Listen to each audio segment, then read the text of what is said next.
Nah,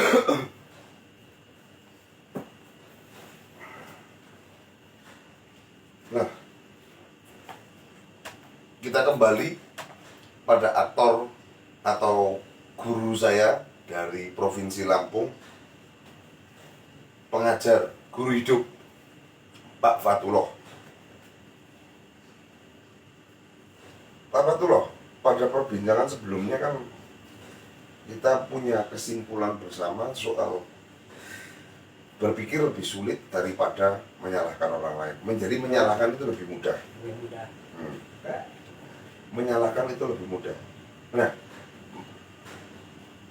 supaya diskusi itu menjadi runcing, jadi bisa jadi konten yang menarik lah buat para teman-teman yang suka nonton YouTube, ya kan? Sebenarnya kalau menurut Pak Fatullah, latar belakang apa sih yang membuat orang-orang ini mayoritas loh Pak, Indonesia loh Pak? Iya. Itu ya gua nyalain lu nggak bener, lu salah lu, daripada kita untuk berhenti berpikir dulu, kenapa dia melakukan seperti itu gitu. Kenapa ya, faktor apa yang menyebabkan seperti itu menurut Pak Fatullah nih Pak? Itu sih cuman singkat aja itu faktor tidak ikhlas. Faktor tidak ikhlas. Ya, Tidak ikhlas seperti apa nih contohnya? ya tidak ikhlas. Jadi baik di diri dia sendiri maupun ke diri orang lain. Arti kata tidak ikhlasnya lebih ke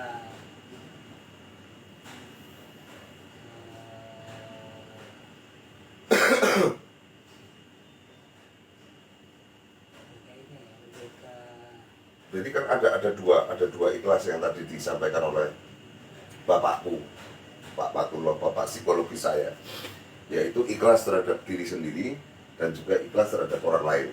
Mungkin kita bisa breakdown satu-satu lah, kita jabarin per poin. Ikhlas terhadap diri sendiri itu bagaimana? Kalau ikhlas terhadap diri sendiri itu kita ya menerima apa adanya hidup ini, tidak banyak tuntutan, tidak banyak keluhan, dan ya jalankan apa adanya. Jalankan apa adanya. Itu ikhlas. Berarti kalau saya boleh ambil garis lurusnya kan berarti tidak banyak tuntutan, tidak banyak keluhan, jalani saja. Jalani saja. Tanpa lu harus mengeluh, tanpa lu harus menuntut. Iya. Seperti itu ya. Nah kalau aku setuju dengan ikhlas terhadap diri sendiri, definisinya seperti itu. Aku pun juga punya definisi yang kurang lebih sama. Nah kalau ikhlas terhadap orang lain itu bagaimana? Definisi penjabaran maupun secara praksisnya seorang Pak Fatullah. Ikhlas ke orang lain itu apapun itu kita bisa menerima. Ya dia melakukan itu, melakukan ini, yaitu hak dia. Ininya dia ya udah, kita belajar dengan ikhlas, kita belajar dengan menerima. Artinya apa? Sifat karakter orang-orang itu beda-beda. Yes. Ya kalau kita ego dengan ya sifat kita, karakter kita samain sama orang lain, atau saya karakter saya, ketumari saya samain sama Pak Pram, ya nggak akan bisa. Ya. Aku tidak mungkin bisa menjadi seorang Fatullah, Fatullah pun tidak akan mungkin pernah bisa menjadi seorang Frans. Kita yang belajar ikhlasnya itu. Ya. Itu belajar menerima perbedaan antara kita. Bahkan ada satu jurnal, satu literasi yang pernah aku baca, bahwa manusia itu punya karomahnya masing-masing. Betul. Punya kelebihannya masing-masing. Punya kelebihan masing-masing, punya kelemahan masing-masing, punya kekurangan masing-masing. Kelebihan saya sama kelebihan Pak Pram nggak akan sama. Nggak akan. Kekurangan saya, kekurangan Pak Pram ya itu. Makanya lebih ke kalau kita menikmati, kita belajar ikhlas, yaitu nuansa hidup. Ya. Ya. nuansa ya warna. warna hidup. Kalau hidup cuma hitam putih ya berarti ya monoton. monoton. Betul.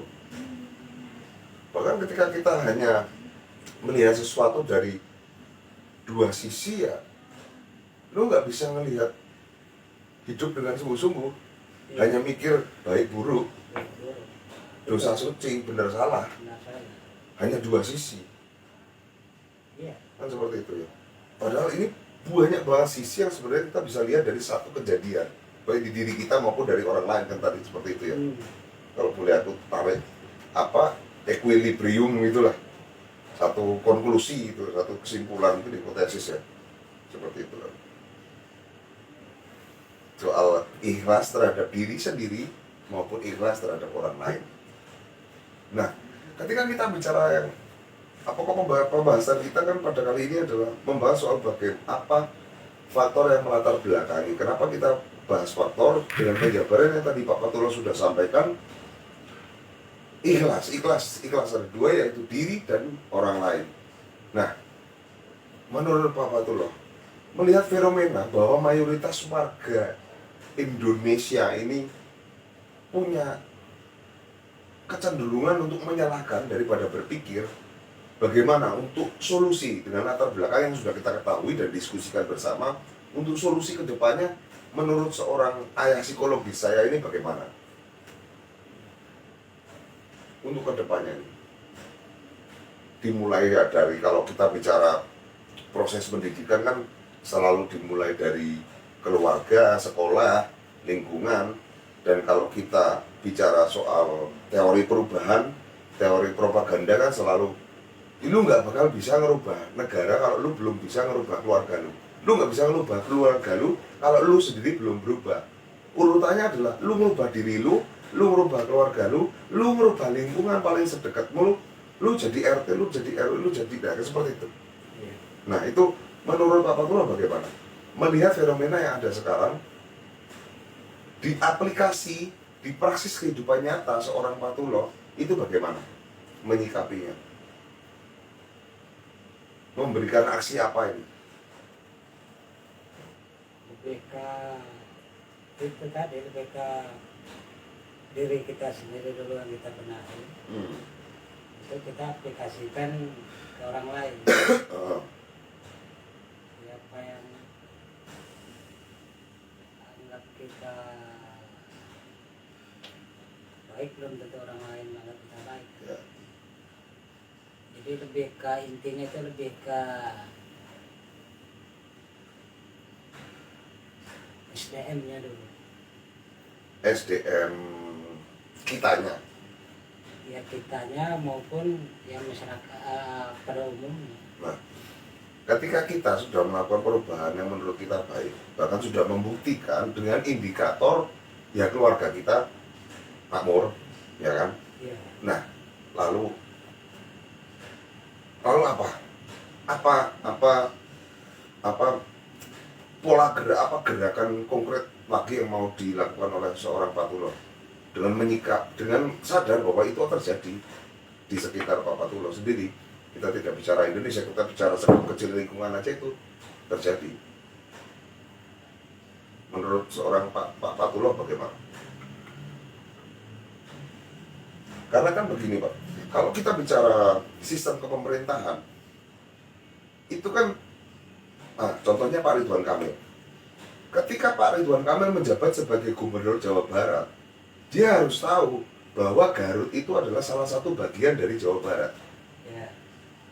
Ketika dia hanya memakmurkan Bandung Selatan, Bandung Timur, Ranca Ekek, dan teman-temannya, tanpa memperdulikan Garut, Sukabumi, ya itu kan berarti Tasik dan kawan-kawannya, berarti kan dia bisa dikatakan tidak layak menjadi gubernur, begitu loh Pak.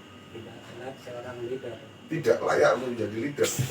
Seperti yang sering disampaikan oleh seorang Pak Patullah, bahwasanya orang bisa jadi pemimpin, tapi tidak semua orang bisa memimpin. Kan seperti itu.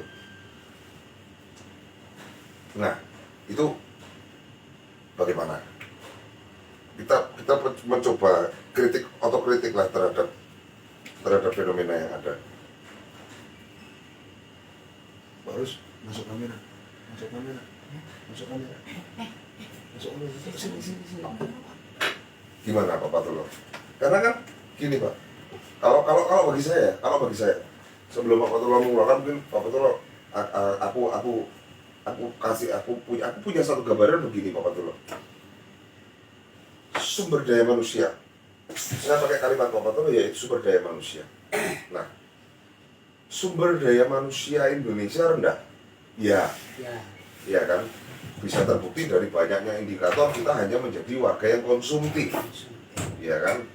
Nah, kalau menurut aku pola kesadaran